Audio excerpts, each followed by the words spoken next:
Story 1. Club Love. Not a word spoken. I was boiling the clean water.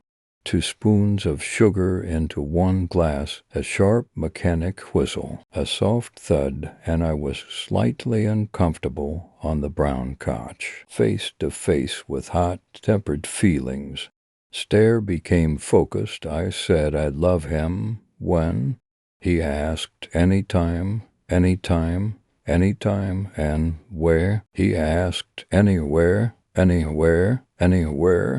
here, now. He challenged me. Yes. He raised his eyebrows and stared away to the ceiling. Hot water flowing with gravity down to the dark cup, changing, shifting, mirroring. Its color was now also dark. The odor of Chinese tea bags, the slightest smell of white powder, solid. A soft thud, and I was slightly uncomfortable on the brown couch, face to face with steaming emotions. He had been drinking, eyes to the ceiling. He asked if I did everything because I loved him. No, sir, you are like my great God, I said. He smiled and said I was his best friend, his friendly love, his champ, his king. The past tense in these words did not slip away from my ears. It chewed my eardrums and gave me a headache. It chewed my brain, my nerves, my veins. It flooded my blood and chewed my heart. My voice echoed stronger than I meant. You are my best friend, my friendly love, my champ, my king. His smile was wider. But you are no longer my shoulders, no longer my encouragement. He had been drinking. I was pouring the powder into the other glass. The smell of Chinese tea bags still there. I mixed, I smiled, and I was little afraid. A soft thud, and I was completely uncomfortable on the brown couch, face to face with my burning desires. Yes, sir, I am mad, I whispered. Soft foot taps on the carpet, 2 empty cups, still blooming hot air, face close to face. His light brown eyes were closed, but other parts of his face still remained the same. It was strange. Yes, sir, I am definitely mad, I whispered again. This was pointless, since his eyes were closed and he was in deep sleep, Valley of the Dog style. My lips breath distant from his ear, I said, yes, sir, I admire and love. I am different. I am angry. I am desperate. I am alone. I am real. You are real, but we are not. A tear was dripping down his cheek, my terror. It kept dripping swiftly, as if running away. It wet his bristles, and he was breathing calmly. It was beautiful. He was beautiful. His eyes open narrowly. Is this real? He stuttered. No, sir. No, love.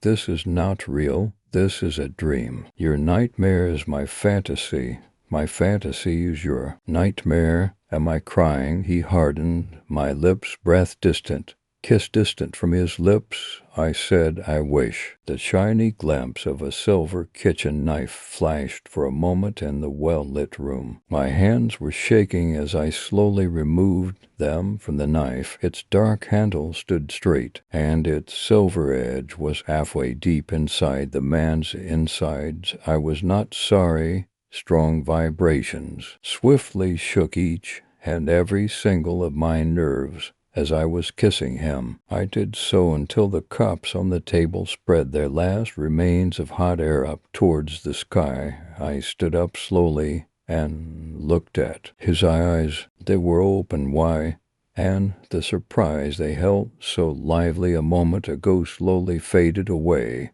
leaving only emptiness, as if they were the eyes of a doll. I stood up and forced myself not to look back as I walked towards the door. Reaching the exit, my body felt weak, but the monster inside me has finally stopped its roars for vengeance and found some quiet. I thought I heard something. Behind me, a fragmented voice of a dying man asking me why. I looked up at the stars and whispered, repeating the words he himself said to me after what he had done. Love hurts. Story 2. Kaikau. There are times in one's life where one feels unsafe. Insecurity permeates their being, and despite their best efforts, they cannot quell the fear that builds within them. They seek some form of solace, a refuge against the tumultuous and unpredictable storms that seek to overwhelm them. Some weather the storm stoically, holding to some deep-rooted faith, divine or otherwise, that this moment will pass. Others lose what vestiges of their sanity remain, their paranoia evolving into madness, a thunder of sorts to match the lightning of this overpowering gale. But there is a third option, one known to only a few.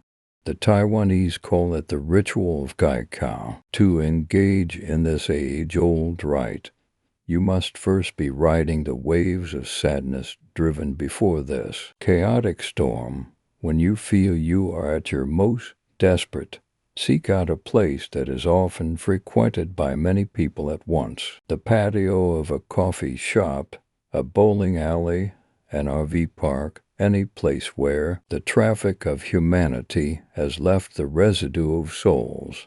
These are places of great power and will aid greatly in your efforts. It is also easier to do just prior to 8:24 p.m. on October the 26th, as that is when the Ka is at his greatest strength. Once there, sit calmly and engage in a mundane activity, reading the newspaper, stirring your coffee, something like this. Do not speak to anyone, or your efforts will be in vain. You must be in a meditative state, engaging in only such mindless activity so that your mind can focus on the work at hand. Soon you will become keenly aware that the sounds of the world have dulled. The crappy coffee shop music is gone. The sound of crashing pens has faded. The engines of vehicles lost in the void. At this point you must look down. This symbolizes the approach of Gaika, the spirit of security, and to not show your reverence by averting your gaze will result in the most dire of consequences. From this point on you must do exactly what I say. Do not deviate. I will tell you what will happen later if you do. After a few moments, you'll hear a heavily accented voice bid you to raise your eyes. When you do, you will be looking straight into yellow, slitted reptilian eyes. Everyone else who was in the room will be gone. You will be the only one who can see this creature. Do not gasp in fear, and do not speak. The creature will have a yellowish-green, scaly hide and speak around a gross, oversized tongue in its mouth. The creature will engage you in a few lines of small talk. Do not speak unless you are answering a question. If he deems you worthy, he will then tell you the remedy to all of your current problems. He will know you as well as you know yourself, though whether he is reading you thoughts or not is unclear. Feel free to ask clarifying questions during this time. But always begin your statement with great Ka. Never, ever thank him for his answers, or he will depart. After he has addressed your every worrying, he will begin to speak of non-sequitur events once more. This is important. Do not listen. He will talk of things that interest you. Offer to discuss real-life events, anything to get your attention. Instead, avert your eyes as before and wait for the noise of the room to return. Once this occurs, you may look up to find the room just as it was, and no time will have passed. You may then go forth and feel comforted, but be warned, should you in any way deviate from this process, and the cow will put upon you a curse. This is a curse of degeneration. you will slowly regress the evolutionary path. You will sprout hair from your knuckles and brow. Your teeth will go awry as your jaw reforms and your forehead takes a Neanderthal-like appearance. This is an insult from the cow, a cut at your humanity, and an insult to your intelligence. If done correctly, your every care will be comforted and you will once again feel joy. However, from that day on you will feel the cow's presence upon you. He will observe you to note your contentment. You will never shake his gaze, the gaze of those large eyes. It will always feel like somebody's watching you. And you get no privacy. Story 3. Did Bo kill? Yes, he did. This is part 2 of the Did Bo Kill series. You can read the previous installments in the link tag. My husband and I are alive. My son is not. Well, not in the way that we knew him. I'm not quite sure if he ever was alive or if he was ever really there. Not sure what to believe anymore. Melvin Jr. did come to our house the next evening.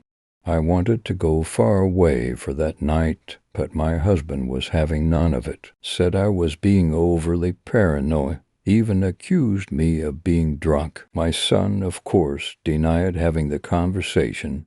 It was almost as if he forgot he told me about his past life, or whatever it was. I made sure Timmy Jr. slept with us that night. I refused to let him out of my sight all day. The waiting and not knowing was debilitating. I remember sitting with my aunt at her house when I was 15 years old. She was waiting to hear from the authorities after getting a call that my cousin and uncle were in a boating accident. It took a week for them to call off the search. It took 2 months to be told that parts of them washed up on shore. I remember thinking back then that the knowing, though tragic, was better than the waiting.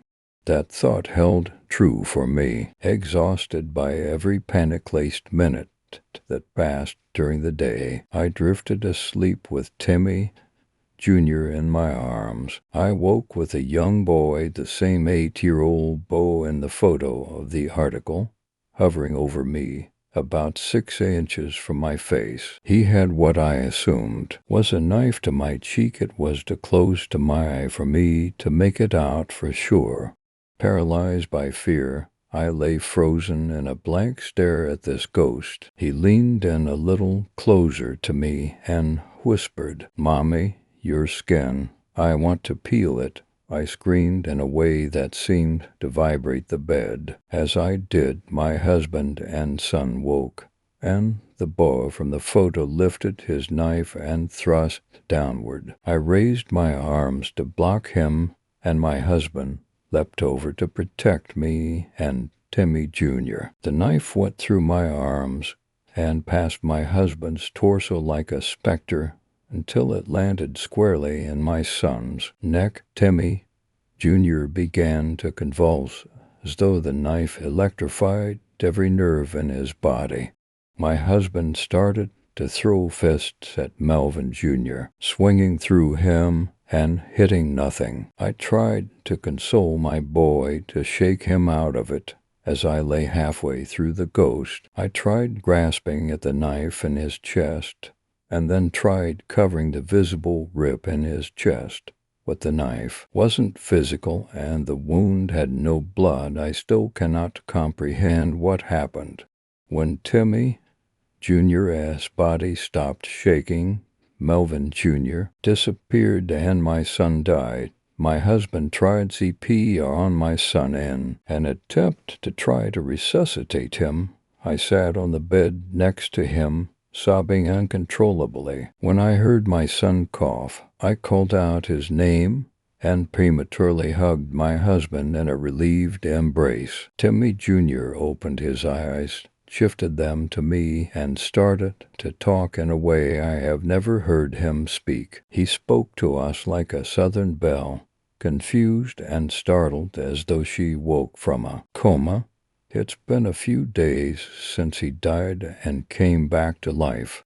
My husband and I have been having many interesting conversations with our son. Apparently his new name is Bridget S. I cannot make out the last name due to the accent.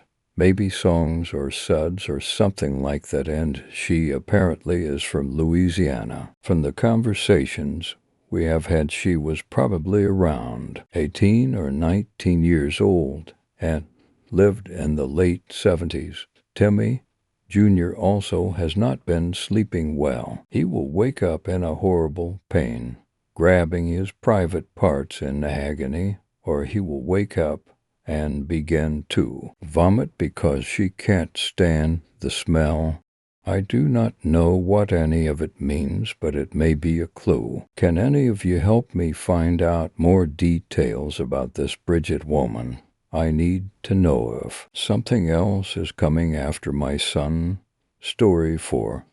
Hell of a water bill.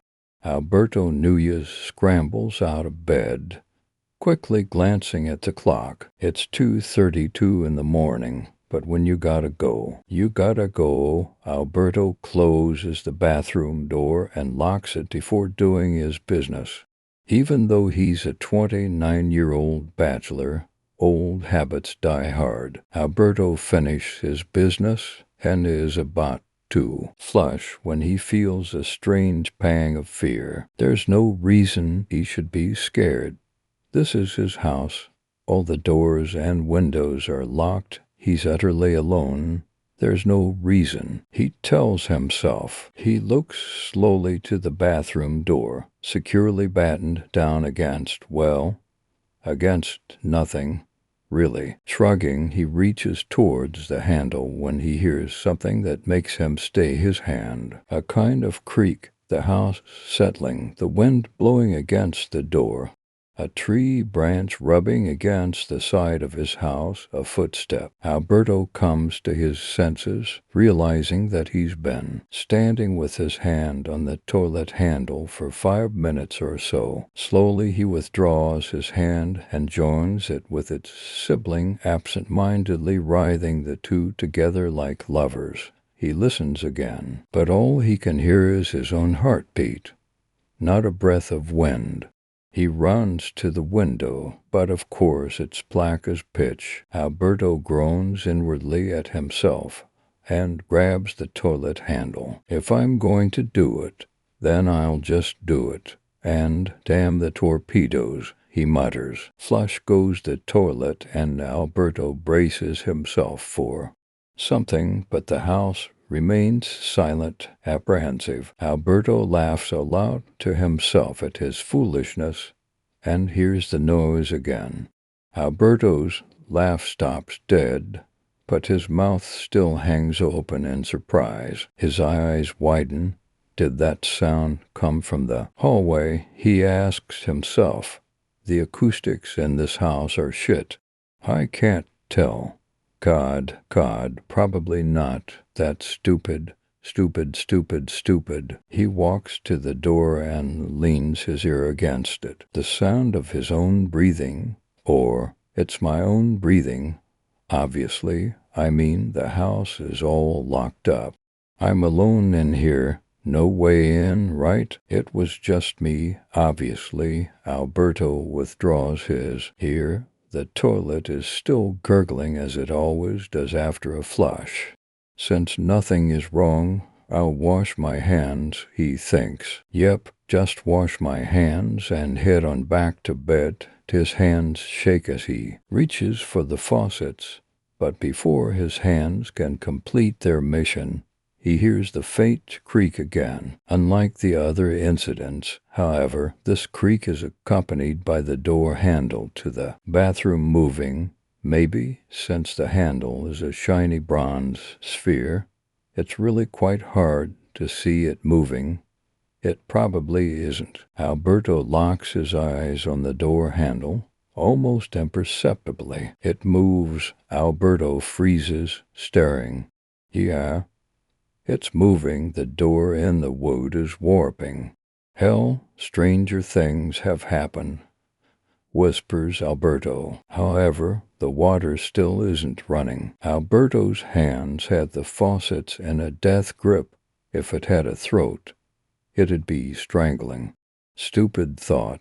Shakes his head, turns on the water, and he hears, hours later, Alberto wakes up. The water's still running. Hell of a water bill I'm racking up. The window, still dark, no watch. Don't know the time, can't wait it out. Stands up, falls, stands up again, door shut. Handle stationary, just like normal. Shit, I'm shaking, I'm just cold. The creak again, louder than ever. Right outside the door, and the other sound. No doubt now walks, hand on the doorknob. I'm going back to bed and sleeping, and while I'm asleep I'll dream of that gerlikisden we all sith the black kerskandry. Akatorsa methan skoldal herkus herkisher stop. Alberto screams. I heard the house settling and got a bit nervous. Now I am going to bed. His shout echoes through the house, fading away. The house eats it. Alberto turns the doorknob and turns it, not too slow, not too fast. The lock clicks open at the exact same volume that it always clicks. He opens the door. A month later, the police investigate a report from the water company claiming that the resident of 13 Pentwater Avenue hasn't paid his water bill and isn't answering the phone or the doors. All they find is the bathroom door hanging wide open and the bathroom sink overflowing. Story 5, Mistress of the Sea. The sea raged as the waves crashed into each other like lightning, and the skies thundered in anger. It was a night for shipwrecks and mysterious creatures to roam the waters. That's when she surfaced, leaving the depths of the ocean, her hair as violet as the water. She knew she would find him here, and all she had to do was sing. His eyes opened to blue skies with orange and purple starting to fill the cracks, spreading like a disease. It was odd for him to be up at this time. He rolled onto his back, kicked around under the covers, and shut his eyes, determined to go back to sleep. He could hear the ocean, the waves caressing the shore over and over again, declaring their everlasting love. The constant swooshing of the sea, like music, slowly lulled him back to sleep. There was a whistle in the wind as if someone was singing to him. A soft, sweet melody, almost like a whisper. His eyes snapped open again, and he exhaled in frustration. He threw his sheets aside. There was no way he was going to fall back asleep. It was a cool seaside morning, too early to be bright. The light had barely touched the ocean. People were still dreaming, still lost in their own head. It felt odd to be up at this time, and there it was again, that music in the air, an alluring brush of sound in the wind without really knowing how. He found himself down at the beach, walking along the water. The sand felt cool and dry under his feet. Minutes passed, hours maybe. He wasn't sure. Somewhere along the way the morning fog had rolled in, with the rumbling of thunder in the distance promising a storm. Without a sense of direction, he followed the melody that had enchanted his heart. That's when he saw her standing by the shore, a woman, wearing a dress the color of seaweed, staring longingly at the ocean. The bottom of her dress was wet from where the waves kept creeping up to kiss her feet as if she was royalty. The wind kicked up a storm in her hair, blowing her red curls every which way.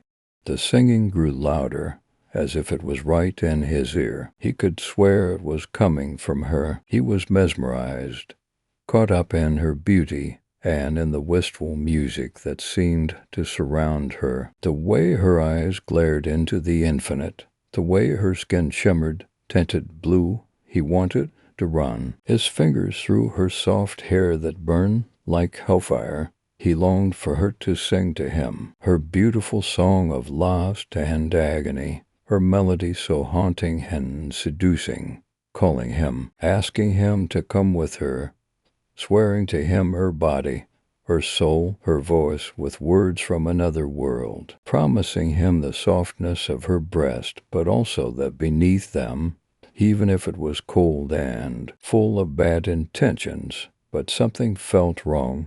Deep inside he was trying to fight her, resist her. "You want me," she whispered, her voice echoing in his head.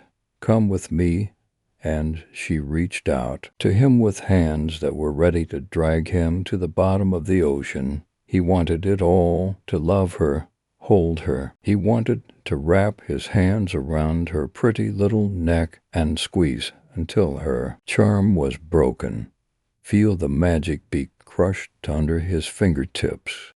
"No," he choked, barely being able to get the word out. Her head snapped around to look at him, her eyes stormy with rage, the sea raging with her. The skies grayed as her face turned into a sinister smile, her eyes locking him in a gaze, and when she sang, was almost painful. He wanted her to stop, but her voice cast a spell, like giant hands wrapping themselves around him, pulling him closer.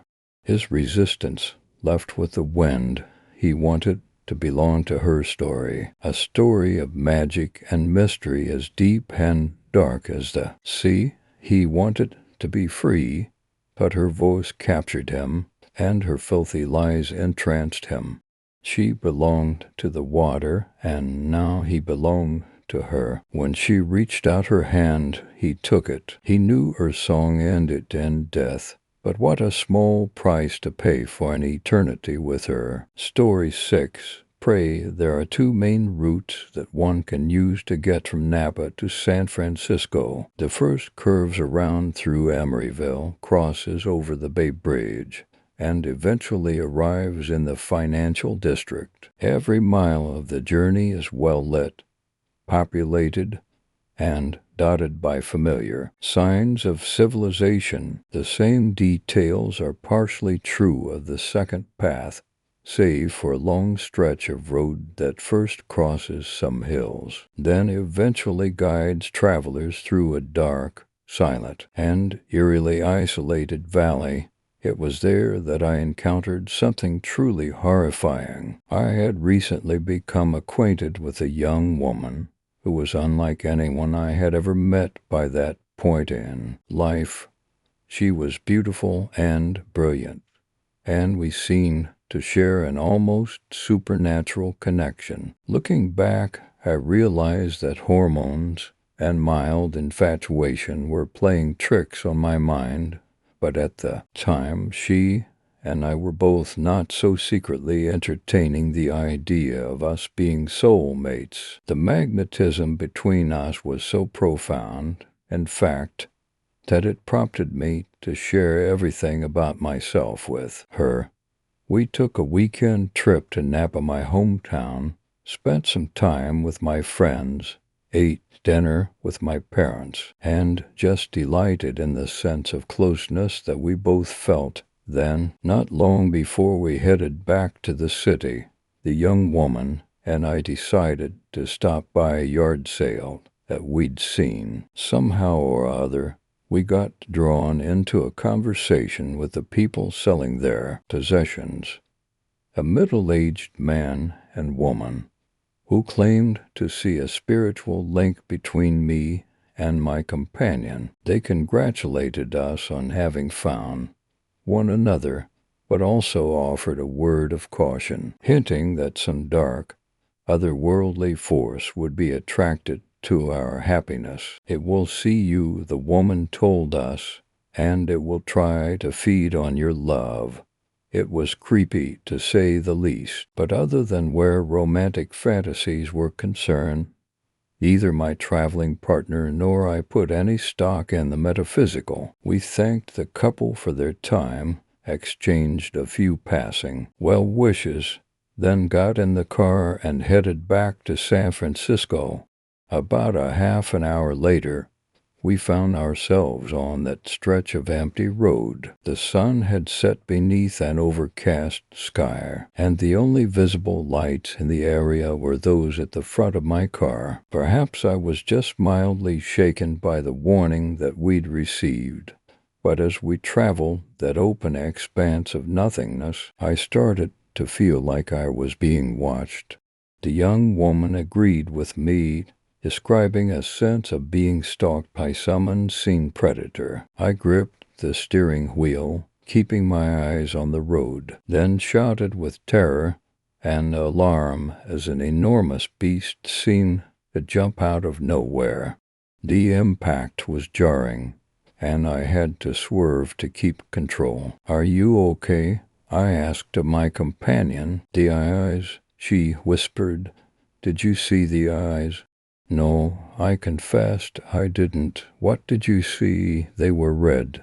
They looked at me." When we came to the first street light, I pulled off to the side of the road. My limbs were still shaking as I climbed out to assess any damage, and with some confusion, I found that there wasn't a single dent or scratch visible, let alone any sign of a collision. "That's impossible," the young woman protested. Having heard my report, "That thing was enormous." "Come look at this," I replied. I waited as she joined me near the front of my car, then leaned down and gently ran my finger across its hood. A thin, slightly cleaner line was left behind. "I don't understand," the girl said. "If something hit us, how could there still be dust?" "Maybe something didn't hit us," I reply.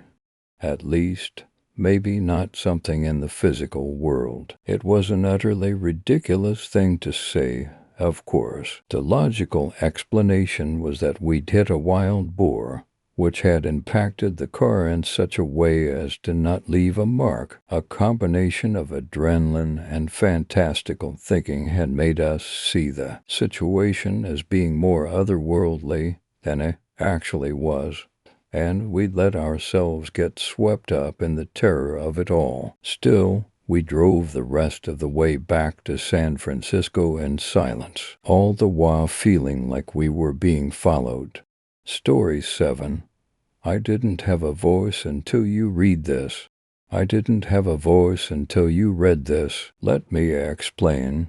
I was voiceless, but I still existed. We all did. We have been here ever since the first men peered fearfully out of their caves into the deep, still darkness beneath a moonless sky and thought, what could be hiding out there?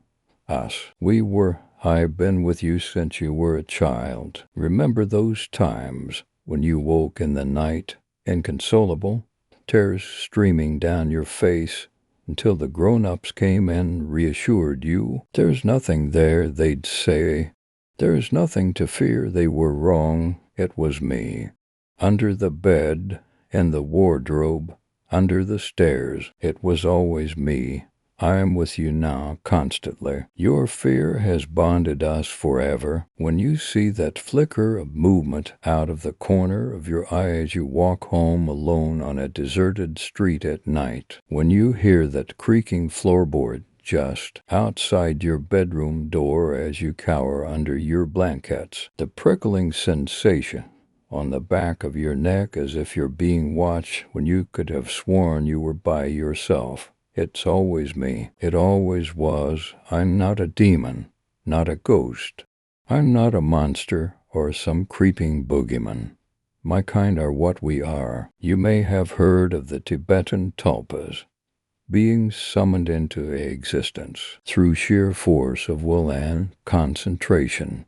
I suppose that is the closest that man has ever come to finding a term that describes me and my kin. We come from belief, too, that irrational fear of the dark, the terror of the unknown, the horrors that tiptoe through your nightmares and return suddenly, without warning, during the waking hours, filling with you dread. You know it's silly to be scared. You chastise yourself, face flushed, tutting and sighing, chiding your rogue imagination for such fanciful and nonsensical behavior. But you do it again and again and again. There's a part of your brain that won't be told otherwise.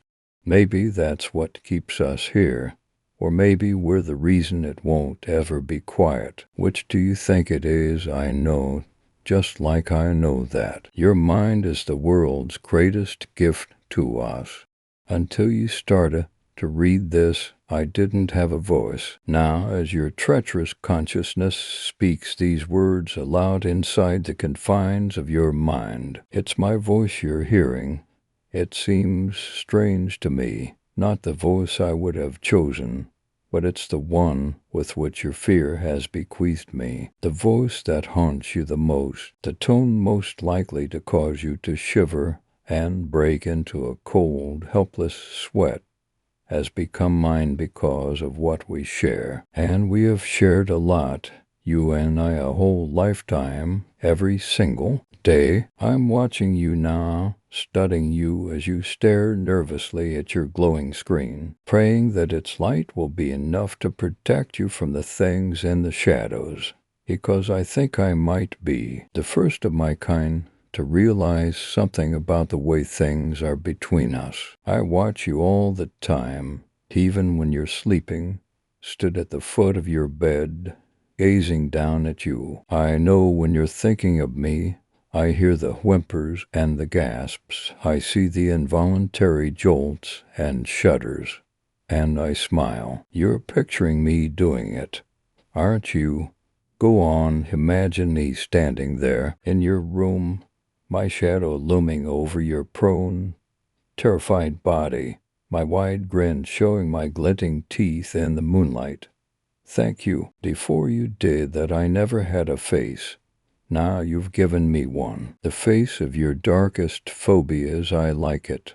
It was the only face I could ever have worn. In the short time it's taken you to read my story, you've already given me a voice and a face. I wonder what gift you'll bestow upon me tomorrow. Maybe in time I'll be able to touch you. Just imagine my hot breath against your ear, my icy fingers on the nape of your neck, my teeth and claws sliding into your trembling, yielding flesh. Thank you. Oh, what fun we're going to have. Bonus stories. Story 1, The Greatest Downfall. I hope someone discovers this. I write to no one in particular in hopes that this can be read by all. I write this with the intention of giving a warning, straightforward, concise, and blatant in meaning. Perhaps an explanation is due. I'll try to keep it brief. It's well known that humans have the capacity to comprehend. We devour layer upon layer of vast knowledge, as if it were the most delectable cake in all the galaxies. We are powered by the most complex piece of machinery known on Earth, which has yet to be artificially replicated outside its natural environment. This technology, however, houses a flaw. The more information it takes on, the more viruses it catches. One startling or bad bit of information, and this magnificent machinery can become our ultimate demise. I know this flaw exists because it always has existed. The more powerful something is, the greater the flaw tends to be. And I can feel it. It never leaves me alone. I can't get a second of peace, not even a moment of solitude, for even in my solitude it's there. It's always there. It's not a who, nor a what, but a thing. The thingest thing I've ever had the displeasure to come across. This thing appears to be sentient. I try not to be fooled, but sometimes it all becomes too overwhelming. It's right over my shoulder. I know it is, but it hides whenever I glance back, and though I've yet to see it, I dread turning back one day and coming face to face with it. I've heard stories of those who have And I can guarantee you have as well. These people are currently confessing their sightings and experiences to licensed psychiatrists or taking prescription pills to dull the anxious feelings. The ones more persistent in their quests to release the identities of the shadow lurkers are, in a best-case scenario, locked in padded cells and spoon-fed twice a day. I know better than to confess. It's always taunting me, straying just beyond my line of my vision. I can feel its claws rake up and down my spine, sending unnatural chills throughout my nervous system. It's always making me nervous. Did I mention that this thing can multiply? Yes. It takes the forms of many beastly spirits, different in shape but singular in cause.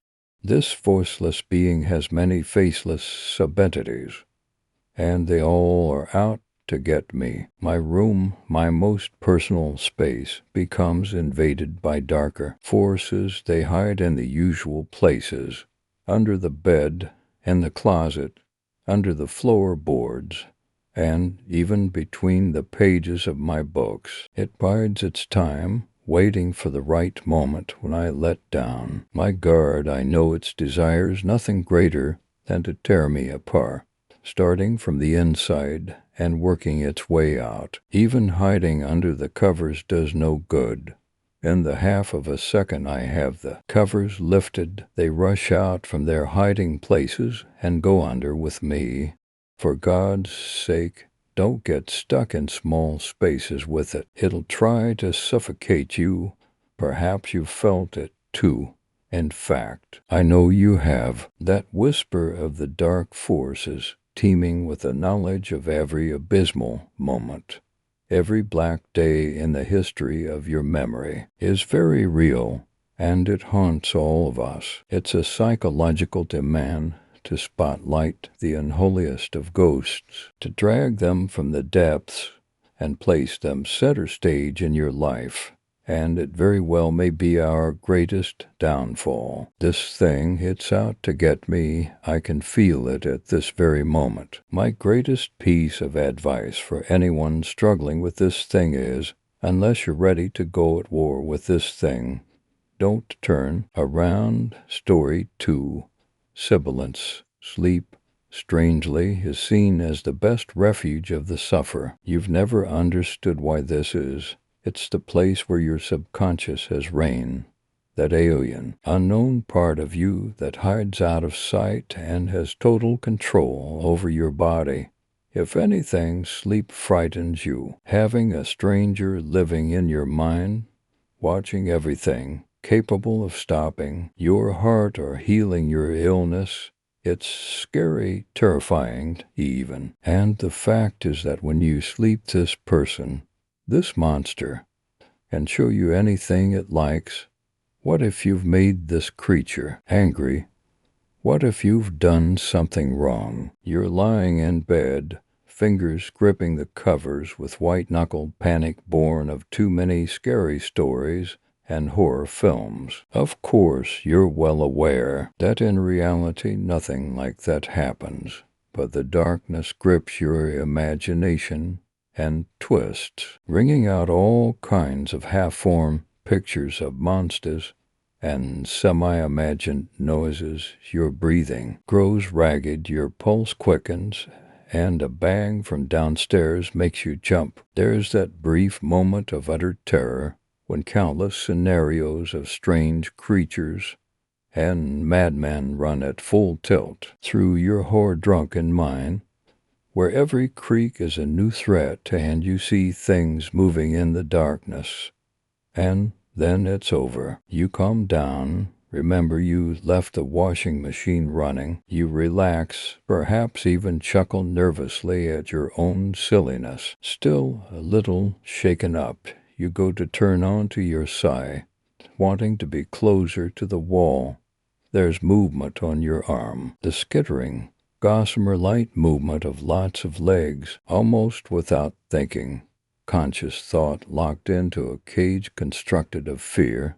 You slam a palm onto the creature, it explodes, and you race for the light, flooding your sensitive eyes and momentarily going blind. The lack of sight exacerbates your childish fright, and by the time the black blossoms have faded from your eyes, you're a gibbering wreck. You stare at the mess on your arm. A few limbs, a smear of guts and blood, just a spider, just a dead spider. You let yourself calm down, wiping away the horrible thing with a tissue from your desk and sitting heavily on your bed, feeling silly now that the room is light. You're not frightened anymore, just tired. Tired, you drift off, forgetting the dangers of sleep. It doesn't matter. Nothing happens. At least, nothing happens until you start to feel a faint movement on your eyelids. It's practically nothing, just a light pitter-patter of legs, lots of legs. Your body reaches a conclusion before your eyes do, shooting upright and opening your mouth in a scream. You slap at your face for whole minutes, cold sweat coating your back. Before you realize that nothing is there, you burst into tears, driven to distraction by the ridiculousness of not being able to sleep. And that's when you start to feel something prickling the inside of your skin. Your first reaction is more weary than afraid. Your mind wants to know what now, what's next. You glance at your hand, look up, glance down, freeze. Under your skin you can see legs and a little round body skittering up and down your musculature. The more you stare, the more you see. There are hundreds of them, appearing and vanishing inside you. Pain flames and dies in your nerves as you feel little gnawing mouths everywhere. You open your mouth to scream, but no sound comes out, just little hairy legs pouring out of your mouth. There's a popping noise as they start to emerge from your eye sockets, but you barely hear it. You're more concentrated on the fact that your eardrums have been long since sacrificed to the onslaught of spiders. You grip helplessly at the air, but there's nothing to help you. You barely feel it as your skin breaks open. As you thrash and bleed, your lips pull back in some hellish grin. Your subconscious smiles. Story 3. Horrors of the Commonwealth. The ground was dry and covered in fallen pine needles, rotting away back into the earth from which they came. The smell of moss and pine was thick, engulfing Cliff's nostrils. It was not a discomforting scent, rather sweet, but there was something more, and it was discomforting, and welcoming and growing, now that it was no longer hidden in the aroma of the woods. It now carried as an aroma of its own, growing stronger like the sensation of a discovered wound. He felt unnerved and decided he would be better off heading his way back to camp, find another spot to pee. If Cliff turned right to leave, life may have been a little easier. There would be less nightmares, less things rattling the cage in his head every waking hour of every waking day. But he did not turn right. Almost immediately after he turned left, he found her, the girl the group was chasing yesterday, chasing her around like a chicken that escaped the coop. He thought she was still covered in mud, now dried into clinging lumps of dirt. She was laying on her back, one arm stretched out in a yawn and the other placed clumsily at her side. She was naked, down to the skin, no clothes in sight, and this made Cliff feel very nervous. His first reaction was to look away, as his foster father had taught him before, to never peek at a naked girl, especially one so young. Of course, he was only 12 years old, and his curiosity had gotten the better of him, so he turned his head back to her. This was his second mistake. She was not sleeping. A clear realization he had almost instantly, and wished to God he hadn't. Wished He had left assuming she was in a deep slumber, and away she was. She was dead. Cliff felt his heart stop in his chest, and found it difficult to stand. The urge to cry fell over him like a trapped net, trying to pull him down to the ground and keep him there for the hunter to find. The feeling meant to own him entirely, but he could not let it. He had to stay strong. If Ford ever saw him cry, he would surely give him something real to cry about. Was this not real? He looked, this time really looked at what he was seeing, and his stomach tightened like a drum. His knees went numb, but he still managed to stand. Through the clumpy mass of mud he could see her face, twisted in a tangle of knots and bruises, deforming her eyes swollen shut. He remembered how she looked before. Beautiful, as much as a mud-writhed 14-year-old could be. Now she lay like a crude clay sculpture that had been mutilated by a drunk, petty competitor. There was a dark blue ring around her neck, swollen twice its normal size, and his eyes ventured down. This was it, his biggest mistake. Blood. He saw blood. What had set everything into motion over his last remaining days as a child, the child he had denied himself to be, that Ford had denied him. That set the images that would not stop, nightmares that would not end. Blood. It covered her private places completely, dried to a thin brown crust, matting down the little pubic hair she had grown in her compromised adolescence. Cliff clapped his hands painfully over his face, and at last the tears came, treacherous and screaming with freedom. He could feel the hot, wet drops running through the spaces between his fingers. Oh, God! Cliff choked under his breath, and hideous grief and shame washed over him like an acid bath. Oh, my God! He choked again, not removing his hands, tears flowing faster and hotter through his hands. She was a virgin, he thought numbly. She was 14 years old, and a virgin she had been. Story 4. The power of belief, be it new or ancient, religious or sacrilegious, empowering or self-destroying.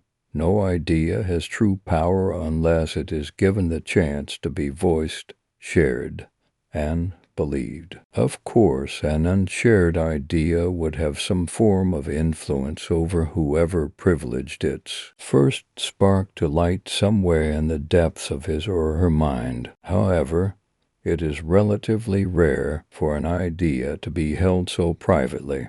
Humans are very social beings, and it has always been difficult for the majority of them not to share a personal secret or idea with at least one other person, no matter how long they may be able to withhold it. Withdrawing from that tangent, the secluded power of a completely private idea isn't true power at all. Given total or even dominant belief, and preferably a strong imagination or even a detachment from reality, a rift between existing facts and ideas, even a small, vague, relatively harmless idea could swell into factual reality, but only for that one person in particular. This person, unnervingly and obstinately altered by his or her new belief, would then be deemed mentally ill or insane by the rest of humanity, which does not perceive the fact which the sufferer had nurtured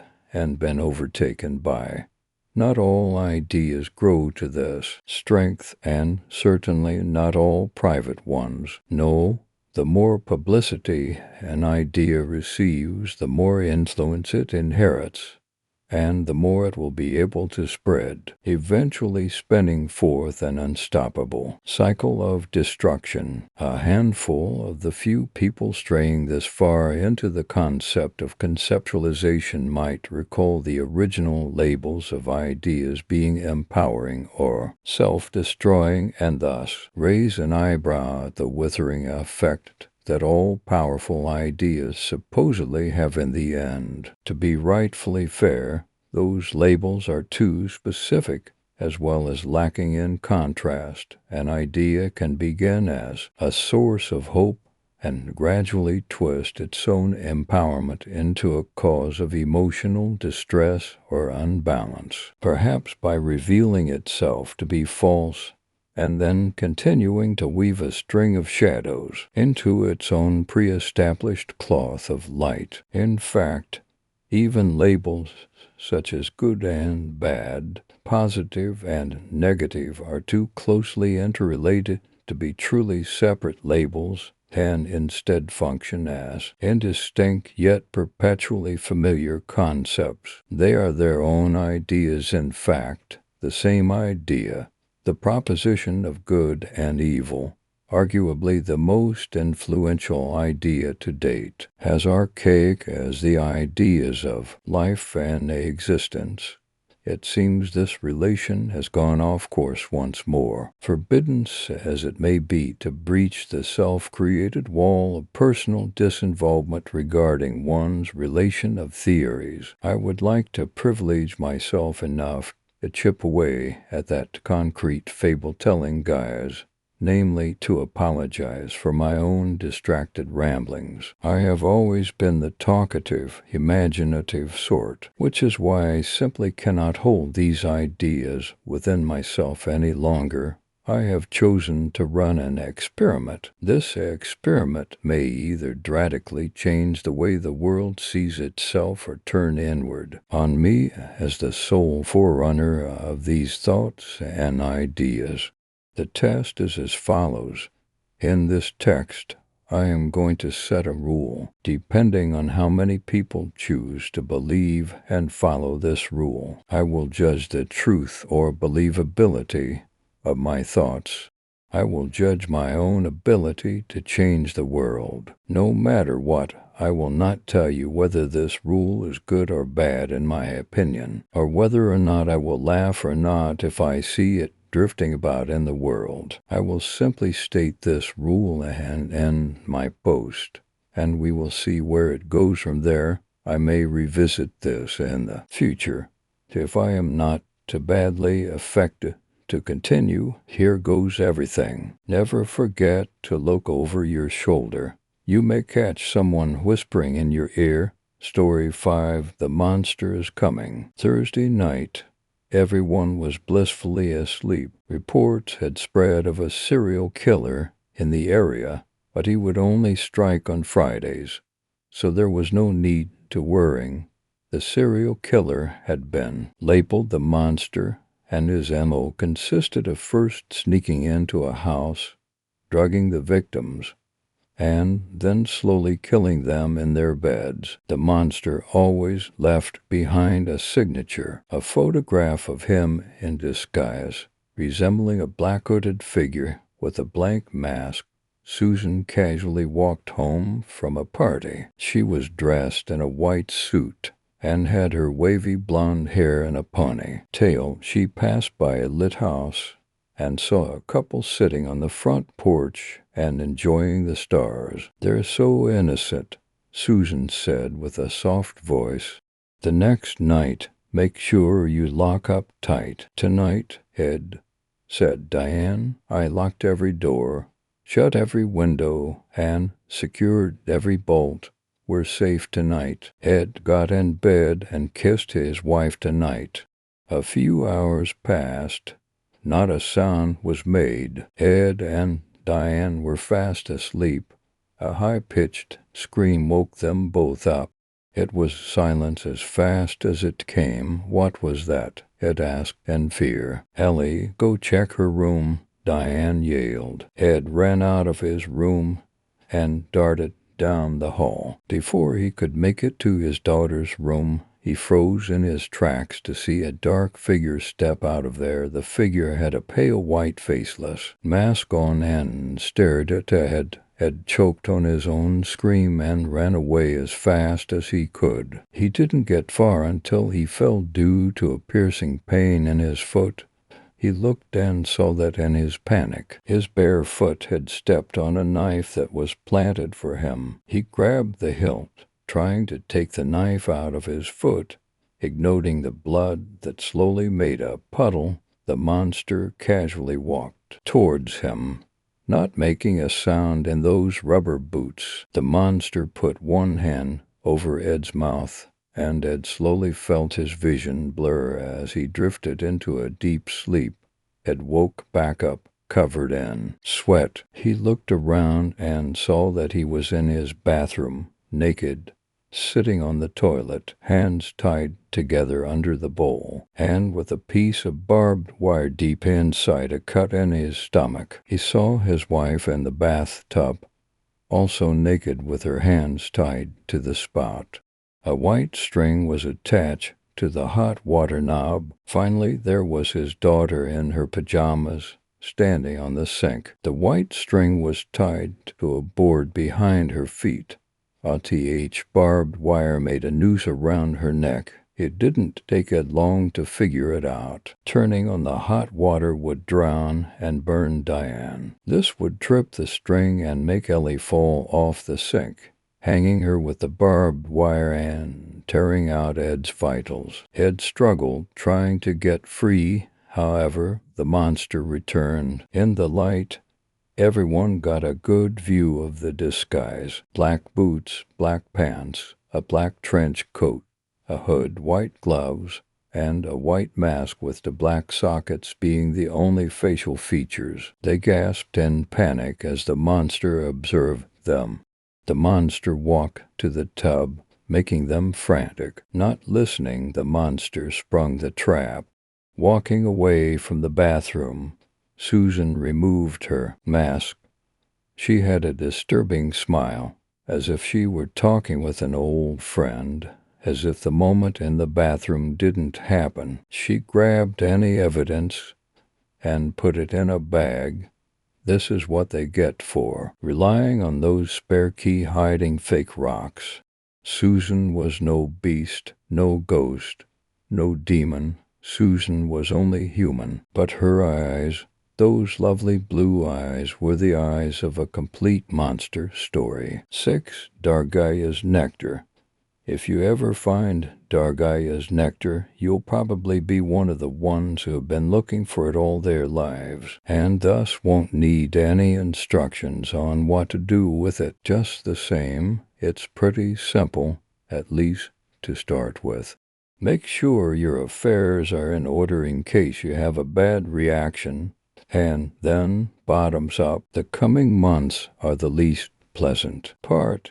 You'll find yourself unable to keep food down long before you're far enough along to stop needing it. Same with sleep. The color of your blood will be off, and your veins will consequently stand out more. Expect a few ingrown body parts. Little things, just fingers and ears and teeth, usually pressing up against the skin. Make sure you're caught up on your booster shots because you're never going in for a checkup again or wearing anything more revealing than a trench coat in public. Most likely, eventually a little cut on your belly will start unhealing, becoming a pus-filled wound in a few days. Over the coming week, 3 things will emerge from this. The first object resembles a greasy black beech nut with maybe a tooth or 2 growing from it. When you're dead, someone will eventually find it and use it to make a new batch of Dargaya's nectar. Hide it well. Make things fun for future generations. The second object basically looks like a softball-sized cluster of veins, many of them broken, and leaking oily back stuff, all wrapped around something. Then it'll squirm, and we'll notice the twisted little skinless fetus in the middle. It will only survive for about 20 seconds. Burn the remains. The third object will, well, let's just call it object 3. Is easier that way. You can plant it anywhere you want. I advise some place where you don't mind spending all your time and no one else would go. Your backyard or under your cellar works if you don't have any roommates. As long as there's fertile soil, dig at least 5 feet down. It won't want to be buried, but just keep piling dirt onto it. If you can still hear it when you're finished, you didn't go deep enough. Its veins or roots, I guess, will eventually spread in all direction about 1.5 feet for every year of your life. Grass and weeds will grow stiff and bony, or black and oily, or take on the color and texture of a spider bite or rice paper. Wood will be infected too. You'll hear the arteries in your walls pulsing on quiet nights. The ground will rot with dead insect and animal life. Don't mow your lawn. It bleeds like hell. This is your sanctuary. No matter what threats or injuries beset you outside, here you will be safe and healthy. Well, what passes for healthy for you now? And if you really hate someone, bring them here. Trick them into coming. They'll get infected one way or another. A lungful of spore, a thorn prick, a bit of residue on their hand. They will blood vomit, and the blood will have tiny centipedes in it. They'll shit out their own spinal fluids. Their eyes will milk over and hatch. Little spines and brambles will grow from the sockets.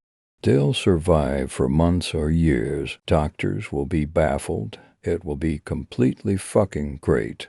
That's all for starters. You'll learn more as you go, watch more. But if I told you everything now, you might not do it. Whatever you do, just guard it with your life, with your very soul. If you think you're in danger of losing it, dig it up, kill it with a silver needle. Let someone else make a new one someday. You'll feel as if you've pierced your own heart.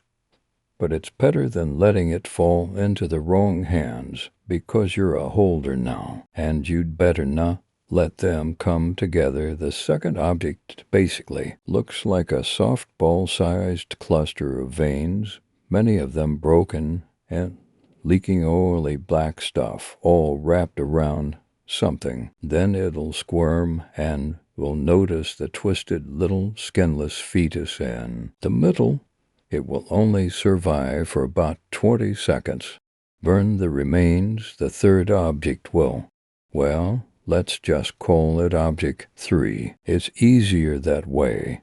You can plant it anywhere you want. I advise some place where you don't mind spending all your time and no one else would go. Your backyard or under your cellar works if you don't have any roommates, as long as there's fertile soil. Dig at least 5 feet down. It won't want to be buried, but just keep piling dirt onto it. If you can still hear it when you're finished, you didn't go deep enough. Its veins or roots, I guess, will eventually spread in all direction, about 1.5 feet for every year of your life. Grass and weeds will grow stiff and bony, or black and oily, or take on the color and texture of a spider bite or rice paper. Wood will be infected too. You'll hear the arteries in your walls pulsing on quiet nights. The ground will rot with dead insect and animal life. Don't mow your lawn. It bleeds like hell. This is your sanctuary. No matter what threats or injuries beset you outside, here you will be safe and healthy. Well, what passes for healthy for you now? And if you really hate someone, bring them here. Trick them into coming. They'll get infected one way or another. A lungful of spore, a thorn prick, a bit of residue on their hand. It will blood vomit, and the blood will have tiny centipedes in it. They'll shit out their own spinal fluids. Their eyes will milk over and hatch. Little spines and brambles will grow from the sockets. They'll survive for months or years. Doctors will be baffled. It will be completely fucking great. That's all for starters. You'll learn more as you go, watch more. But if I told you everything, you might not do it. Whatever you do, just guard it with your life, with your very soul. If you think you're in danger of losing it, dig it up, kill it with a silver needle. Let someone else make a new one someday. You'll feel as if you've pierced your own heart. But it's better than letting it fall into the wrong hands, because you're a holder now, and you'd better not let them come together. Story 7, Torture. Avi, I'm bawling my eyes out as I type this, locked in my closet. For those of you who think this is one of those internet ghost stories, then I envy you. After this, you can just continue on with your lives. But it will catch up with you soon enough. And it's your fault for reading this. Don't try and stop now. It's too late. But if you read on, you might be able to defend those around you. Get away from your loved ones. Don't tell anybody. Embrace death. My story, and soon to be yours, started early in the morning. I checked my mail to find bills, junk, and a small package. I opened the padded envelope from the bottom, and a flash drive fell out. I picked it up after it bounced onto my mat. What's this? I wondered aloud as I examined it. It was a plain, black USB stick. I asked my wife in the kitchen if she has ordered anything, but she was just as puzzled about the drive as me. I looked up at the clock. I was almost late for work. I put the mail on the table and dashed out the door. When I arrived at the office, I kept wondering about what could be on the flash drive. Was it some marketing idea? A prank that just contained some stupid video? I decided to check it out once I got home. The day seemed to drag after that, as I curious to find out what was on that stick. When I finally arrived home, I found my wife's body in bloody ribbons across the living room floor. I was about to scream hysterically when I noticed a faint glow. I turned to see my wife's laptop turned on with a blank screen. With tears in my eyes, I crossed the room over the bloody mess on the floor to the computer. I tapped the space bar and the screen lit up. There was a file named Torture, Avi, and a folder named Removable Disk. I looked down, and sure enough the USB stick was in the USB port. Without thinking, I clicked on the file. A video automatically started playing, a black and white video of a 7, maybe 8-year-old girl in a bed. After 20 seconds or so, the girl suddenly sits up in bed. Her eyes snap open, revealing white, pea-green orbs. Her body hovers a few feet into the air. Then an earth-shattering scream issues from her mouth. It sounds inhuman, not even animalistic. It is the scream of something too sinister to even register. Suddenly the scene is a street that looks familiar to me. The cameraman walks down the street until he reaches a house that also seems familiar to me. Suddenly, my heartbeat quickens. My mouth turns dry as I realize that the cameraman is walking up the path to my door. I jump as there's a knock on my door. I look through the frosted glass, and I see a dark hooded figure. Without realizing it, my legs are carrying me through my hallway. As I was locking the door of my bedroom, I heard my front door being flung off the hinges. I barricaded the door as best I could and grabbed my laptop. I climbed into this very closet, and here I am. I am about to die, I know that. I can hear whoever or whatever the thing is banging down my door right now. I just wanted to tell my story before I pass. Soon you will receive the same flash drive. Do not watch it. Dispose of it. Oh God, it's in the room. It's in the room. It's in the room. It's there.